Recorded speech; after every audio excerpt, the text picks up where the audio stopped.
ఏది అయినా ట్రై చెయ్యి ఆచి చికెన్ మసాలా. ఆచి చికెన్ మసాలా. కర్మ ఎవరిని వదిలిపెట్టదనే సిద్ధాంతాన్ని మనం ఎక్కువగా నమ్ముతుంటాం. కానీ ఇప్పుడు అదే ఆస్ట్రేలియా టీంకి వర్తించేలా కనిపిస్తుంది. ఎందుకంటే ఆస్ట్రేలియా క్రికెట్ టీం ఇప్పుడు లీగ్ దశలోనే నిష్క్రమించేటువంటి పరిస్థితి ఏర్పడింది. లీగ్ దశలోనే ఇప్పుడు ఆస్ట్రేలియా తట్టాబుట్ట చదువుకొని ఇంటికి వెళ్లాల్సినటువంటి పరిస్థితి ఏర్పడింది. ఒక భయంకరమైనటువంటి టీం, వరుసగా అనేక వరల్డ్ కప్లు సంపాదించినటువంటి ఆస్ట్రేలియా జట్టు ఈరోజు లీగ్ దశలోనే చిన్న టీముల మీద కూడా గెలవలేనటువంటి విధంగా ప్రదర్శన చేస్తూ వెనుదిరగడం అనేది క్రికెట్ ప్రపంచాన్ని ఆశ్చర్యానికి గురిచేసింది.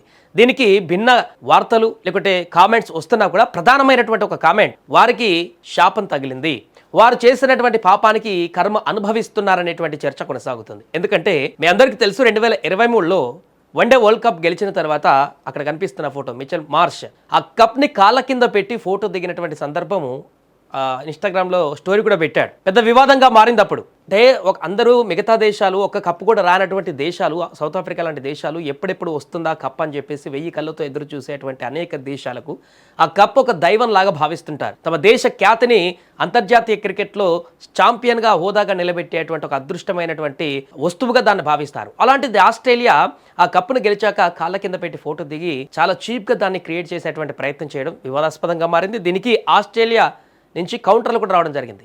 మా ప్లేయర్ల కంటే ఆ కప్ చాలా చిన్నది అనేటువంటి ఒక అహంభావాన్ని చూపెట్టడం జరిగింది.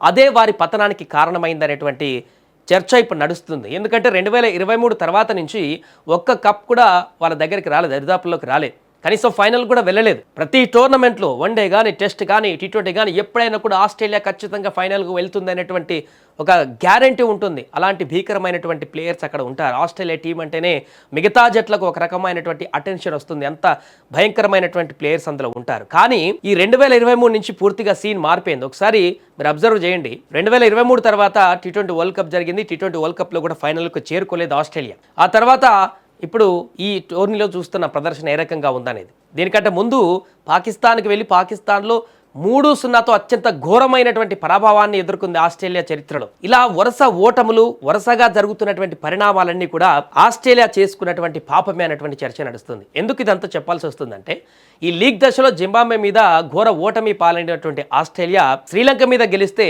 సూపర్ 8కి వెళ్ళేది. కానీ శ్రీలంక పైన మంచి స్కోర్ సాధించినప్పటికీ అక్కడ శ్రీలంక బ్యాటర్లు కూడా విజృంభించి అక్కడ గెలిచారు. ఆ తర్వాత సంక్లిష్టమైనటువంటి పరిస్థితి, ఏది మిగతా టీంల మీద డిపెండ్ అవ్వాల్సిన పరిస్థితి ఏర్పడింది ఆస్ట్రేలియా టీం మెంబర్స్కి. కనీసం జింబాబ్వే ఐర్లాండ్ మ్యాచ్ జరిగితే అక్కడ జింబాబ్వే ఓడిపోతే మాకు ఛాన్స్ వస్తుంది కానీ 1000 కళ్ళతో ఎదురు చూశారు. కానీ వీరు చేసినటువంటి పాపానికి కర్మ ఎలా చుట్టుకుందంటే, అసలు ఈ జింబాబ్వే ఐర్లాండ్ మ్యాచ్ నడిచి ఐర్లాండ్ గెలిచి మళ్ళీ ఇదంతా ఎందుకు అని చెప్పేసి వరుణదేవుడు కాటేశాడు వీళ్ళ మీద. కానీ వీరు చేసినటువంటి పాపానికి ఆ వరుణదేవుడే ప్రకృతి ప్రకోపమై ఆ మ్యాచ్ పైన పూర్తిగా జింబాబ్వే ఐర్లాండ్ మ్యాచ్ పైన వర్షంతో కప్పేశాడు. మ్యాచ్ జరగలే, మొత్తం వర్షం పడింది. రిజల్ట్ ఒక్కొక్క పాయింట్తో ఈజీగా మ్యాచ్ ఆడకుండానే జింబాబ్వే సూపర్ 8కి వెళ్ళిపోయింది. ఒక ఛాన్స్ అంటే ఉన్నొక్క అవకాశాన్ని కూడా ప్రకృతి ఇవ్వలేదు ఆస్ట్రేలియాకి. ప్రకృతి కూడా పగబట్టింది ఇక్కడ ఆస్ట్రేలియా మీద. ఎందుకంటే వారు చూపించినటువంటి అహంకారం, అహంభావం, వారు చూపించినటువంటి అత్యుత్సాహం. ఎందుకంటే ఒక దశలో ఒకరు స్టార్ అవ్వచ్చు, ఒక దశలో ఒకరు కిందికి వెళ్ళిపోవచ్చు. కానీ అన్ని రోజులు ఒకేలాగా ఉండవు కదా, సర్కిల్ తిరుగుతూనే ఉంటుంది కదా. ఆ ఒక్క విషయాన్ని గ్రహించకుండా ఆ గెలుపు అహంభావం అనేది మెదడులోకి ఎక్కితే ఇలాంటి పరిణామాలు ఏర్పడతాయి అనేది ఈ యొక్క ఓటమి ద్వారా సంకేతం ఏర్పడుతుంది. ఇక క్రీడాపరంగా చెప్పుకుంటే ఓటమికి అనేక కారణాలు ఉన్నాయి ఆస్ట్రేలియా టీంకి. దాంట్లో హజల్వుడ్ లేడు, మిచెల్ స్టార్క్ లేడు, గాయాల పాలయ్యి వీళ్ళందరూ కూడా టోర్నీకి దూరమైనటువంటి పరిస్థితి ఏర్పడింది. అలాగే వాళ్ళిద్దరు లేకపోయినా ఆడమ్ జంపా స్పిన్ బౌలర్ ఉన్నాడు, అద్భుతంగా రాణిస్తాడనుకుంటే ఆడమ్ జంపా కూడా పూర్తిగా విఫలమైపోయాడు ఈ టోర్నమెంట్లో, ఎక్కడ రాణించలేదు. అలాగే బ్యాట్స్మెన్లు అనుకున్న స్థాయిలో రాణించలేదు. భీకరమైనటువంటి బ్యాటింగ్ లైనప్ ఉన్నటువంటి, సరే బౌలర్లు వైఫల్యమయ్యారు ఓకే, బ్యాటింగ్లో భీకరమైనటువంటి ఫామ్లో ఉన్నటువంటి ఆస్ట్రేలియా క్రికెట్ ప్లేయర్లు కూడా ఒక్కరు కూడా బ్యాటింగ్లో అత్యుత్తమ ప్రదర్శన చేసింది అయితే దాఖలాలు కనిపించలేదు. శ్రీలంకలో ఒక దాంట్లో ఆడినట్టున్నారు కొంత, బట్ అది సరిపోలేదు. ఇలా ఆస్ట్రేలియా ఓటమికి కర్ణుడి సావుకి 1,00,000 కారణాలు అన్నట్టుగా ఆస్ట్రేలియా ఓటమికి, టోర్నీ నుంచి నిష్క్రమించడానికి అనేక కారణాలు ఉన్నాయి. దాంట్లో ప్రధానంగా చర్చించుకుంటుంది అయితే ఈ కర్మ మాత్రమే. వారు చేసినటువంటి ఈ యొక్క పనికే కర్మ వెంటాడింది, కర్మ వేటాడింది, కర్మ రిజల్ట్ చూపించింది అనేది చాలా స్పష్టంగా కనిపిస్తుంది.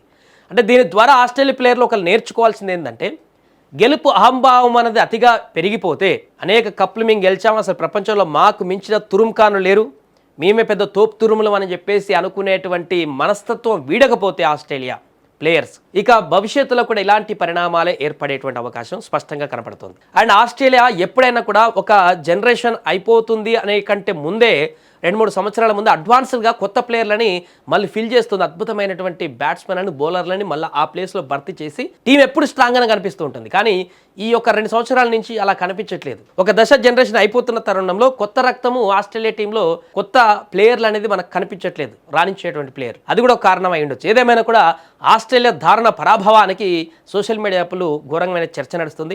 ముఖ్యంగా భారత క్రికెట్ అభిమానులైతే తీవ్రంగా దుమ్మెత్తిపోస్తున్నారు ఆస్ట్రేలియా పైన. ఎందుకంటే 2023లో ఆ కప్ గెలిచిన తర్వాత చేసినటువంటి పరిణామం అందరికంటే ఎక్కువ భారత క్రికెటర్లకే బాధ కలిగించింది. ఎందుకంటే మనం ఫైనల్కి వెళ్ళాం, త్రుటిలో ఓడిపోయాం, చేజారింద కప్పు. బట్ ఆ కప్ని మనం చాలా గౌరవంగా చూస్తాం.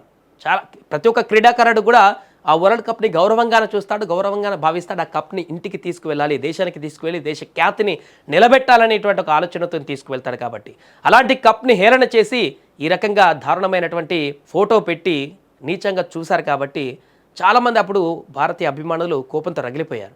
ఇప్పుడు అందుకనే ఈ ఓటమి తర్వాత సోషల్ మీడియాలో విపరీతమైనటువంటి కామెంట్ చేస్తున్నారు. ఆస్ట్రేలియా ప్లేయర్లకు సరైనటువంటి శిక్ష జరిగింది, ఇంకా ఇలా జరగాలి, వారికి ఇంకా ఇలాంటి మనస్తత్వం పోకపోతే కప్లు గెలిచా మేమే ప్రపంచంలో పెద్ద తోపులం అని చెప్పేసి అనేటువంటి ఆ గర్వం తగ్గకపోతే ఇంకా కర్మ వెంటాడుతుంది అనేటువంటి చర్చనైతే కొనసాగిస్తున్నారు. ఏదేమైనా ఆస్ట్రేలియా ఎట్టకేలకు లీగ్ దశ నుంచి నిష్క్రమించింది. 2009 తర్వాత 2022 తర్వాత మరలా ఆస్ట్రేలియా లీగ్ దశలోనే సూపర్ 8 కూడా రాకుండానే లీగ్ దశలోనే నిష్క్రమించడం అయితే ఇదే మొదటిసారి అని చెప్పొచ్చు. ఆస్ట్రేలియా క్రికెట్ బోర్డు దీనికి సంబంధించి ఏం చేయబోతుంది అనేది చూద్దాం.